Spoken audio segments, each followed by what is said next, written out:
তুমি কি করছো? কি করছো তুমি? কুল খাচ্ছ? ও, বাগানে বসে কুল খাচ্ছ?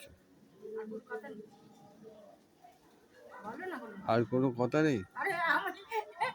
আমি যা শিখিয়ে দেবো তাই বলবে? বললো তুমি বলো, আমি যা শিখিয়ে দেবো তুমি তাই বলবে? আমি যা শিখিয়ে দেবো তুমি তাই আমার বলবে? বাগানে বসে বসে আমি আরাম করে খাচ্ছি। এতগুলো কুল খাচ্ছে বলছো? এতগুলো কুল? এতগুলো কুল নিয়েছো, খেতে পারবে সব? হ্যাঁ।